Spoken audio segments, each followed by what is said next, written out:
பிரியமானவர்களே, இயேசுவின் நாமத்தாலே வாழ்த்துக்கள்.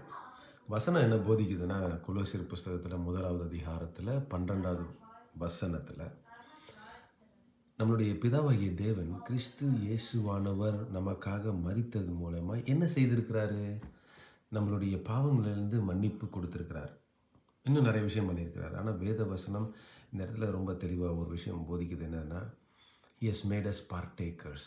பார்ட்டேக்கர்ஸ்னால் என்னென்னா, நம்மை பங்குதாரர் பங்காளிகள் அல்லது பங்குதாரர்களாக மாற்றியிருக்கிறார். எதுக்கு பங்கு? ஏதோ ஒரு விஷயத்துக்கு நம்மளுடைய பங்குக்கு நம்ம கூப்பிடுறார். he is inviting us and he is qualifying us to be partakers. அப்படின்னா என்னென்னா, பார்ட்னர்ஸ்.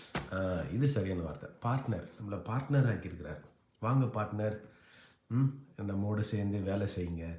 இந்த வேலையில், இந்த பிஸ்னஸில் நம்ம செய்யும்பொழுது இந்த அதில் வர ப்ராஃபிட் லாபத்துக்கு நம்ம பங்கு போட்டுக்கலாம் அப்படின்னு கூப்பிட்றார். எப்படி சூப்பரில்? சிலுவை மரணம் தூரமாக இருந்த நம்ம, அதாவது என்னதுன்னா புறஜாதியாக இருந்த நம்ம, எதுக்குமே வேல்யூக்கு தமிழ் என்னன்னு தெரியல எனக்கு. வேல்யூனா தங்கத்துக்கு ஒரு வேல்யூ இருக்குது, அதுக்கு இவ்வளோ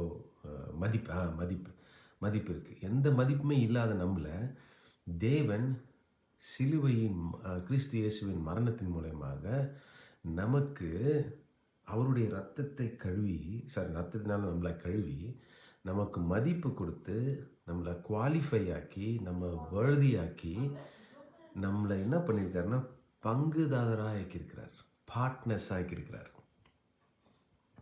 எவ்வளோ பாக்கியமான விஷயம் பார்த்தீங்களா? It is a blessed one. அப்படின்னா நம்ம மூலயமா அவர் சில வேலைகளை செய்யணும்னு விரும்புகிறார். நம்ம மூலயமா அநேகரை ஆசீர்வதிக்கணும்னு விரும்புகிறார். நம்ம மூலயமா அநேகருடைய வாழ்க்கையை கட்ட வேண்டும் என்று விரும்புகிறார். நம்ம மூலயமா அநேகருடைய வாழ்க்கையிலேருந்து, அவங்களுடைய கஷ்டத்துலேருந்து, பிடியிலேருந்து நம்மளை யூஸ் பண்ணி நம்ம மூலயமா வேலை செஞ்சு அவங்கள விடுதலையாக்கி, அவங்கள சந்தோஷமாக்கி, அவங்க வாழ்க்கையை கட்டி, அவங்களுக்குள்ளார ஒளியை பேசி, அவங்களுக்குள்ளார ஜீவனை பேசி அவங்கள மேலே எழுப்ப விரும்புகிறார். இயேசு மரித்ததில் இது மாதிரி நிறைய விதமான நோக்கங்கள் இருக்கிறது.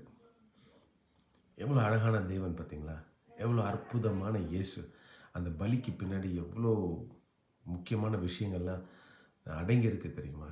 இயேசு மரித்தது இன்னும் பெரிய விஷயம் இருக்குது. இன்னும் நிறையா